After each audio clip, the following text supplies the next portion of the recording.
Türkmenistanyň döwlete değişli dukanlarında un tas satylmaýan mahaly paýtagtyň bazarlarynda we hususy eýçilikdäki dukanlarda orsiyet hemde Gadagstan ýaly daşary ýurtlarda öndürilen unyň bahasy barha gymmatlaýar. Mundan bir hepde çemesi ozal Aşgabatyň Mir bazarynda daşary ýurtda öndürilen 45 kilogramlyk bir halta un 280-300 manat aralygynda satylan bolsa, häzir 370 manada durýar. Eger bir de köprek haltasyny satyn alsaň, onu 340-350 manada berýärler. Gadagstanda öndürilen unyň 1 kilogramy 6 manat 50 teňe bolan bolsa, häzir 8 manatdan satylýar. Orsiyetde öndürilen çar atly unyň 1 kilogramy 12 manat 50 teňe bolan bolsa, indi 13 manatdan satylýar diýip Aşgabatly synçy Amanmurat Bugaýew gurrun berdi. Türkmenistanda bolup geçýän wakalara ýakyndan syn edýän synçy Bugaýew soňky bir hepdäniň dowamynda bu unlaryň satuwdaky görnüşleriniň hem azalandygyny sözüniň üstüne goşdy. Galbersede daşary ýurtdan import edilen unyň bahasynyň gymmatlamagy we onuň görnüşleriniň azalmagy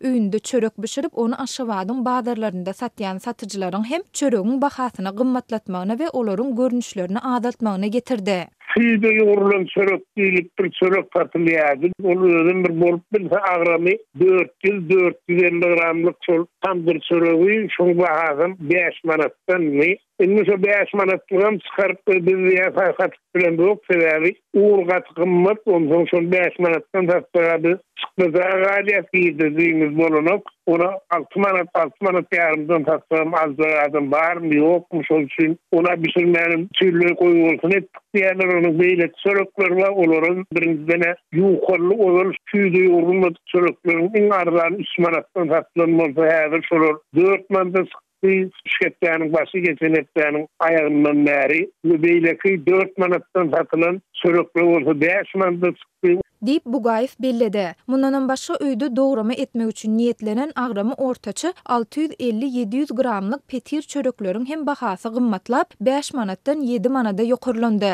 Türkmenistanda daşary ýurtlarda öndürilen unyň we çörek önümleriniň bahasynyň ýokurlanmagy döwlet dukanlarynda unyň satylmaýandygy barada habarlaryň ýa-da gawat geldi. Şu hepdäniň başynda Azatlyk radiosynyň Aşgabatdaky, Lewapdaky, Balkandaky habarçylary we Daşowdaky çeşmesi döwlet dukanlarynda unyň tapdyrmaýandygyny, un satylar diýen umyt bilen adamlaryň günde diýen ýaly döwlet dukanlarynyň öňünde uly nowatlary emele getirýändigini habar beripdiler.